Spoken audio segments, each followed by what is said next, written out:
In this animation, we discuss the concept of physical activity and exercise as they relate to obesity.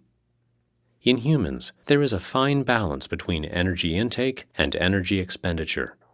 Energy intake is in the form of food, and energy expenditure is in the form of the basal metabolic rate and physical activity.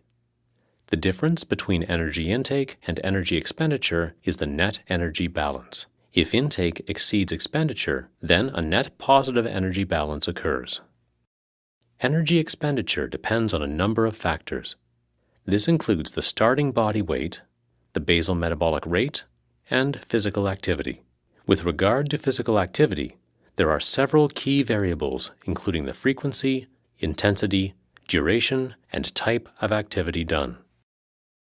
Let us examine energy consumption. One honey-glazed donut is shown, which has approximately 300 kilocalories.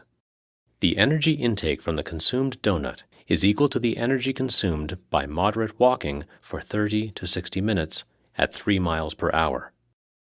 If an individual walks for an hour at 3 miles per hour, they will expend approximately 300 kilocalories, the same as what was contained in the consumed donut.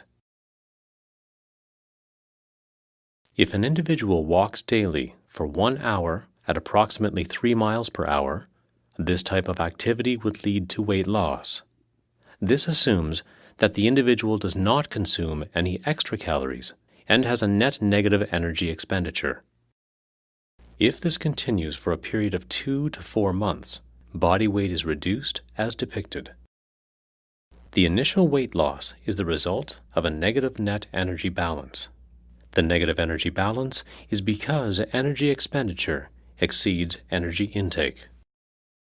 After the initial weight loss, the individual continues to do the same type of exercise, that is, 1 hour of moderate walking daily.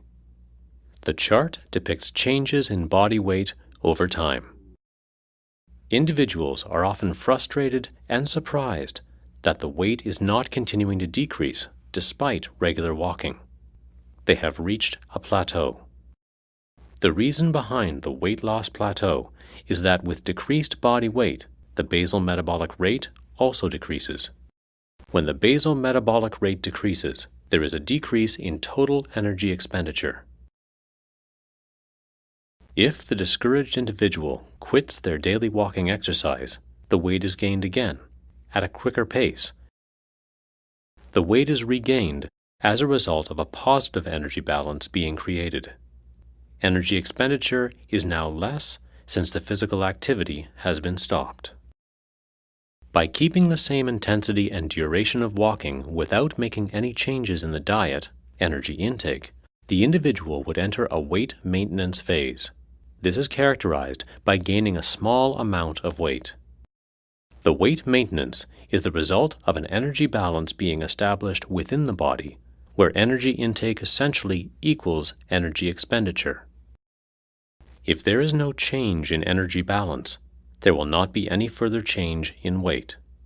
What must be done to end the weight loss plateau? Several options exist to maintain a negative net energy balance. These involve either decreasing energy intake or increasing energy expenditure. Options include restricting calories further, or increasing the frequency, or the intensity, or the duration of the exercise. In summary then, weight loss plateaus are expected and can only end with continued exercise and a net negative energy balance. Stopping exercise or increasing calories will lead to weight gain. If one continues to exercise to maintain a net negative energy balance, weight loss will be promoted.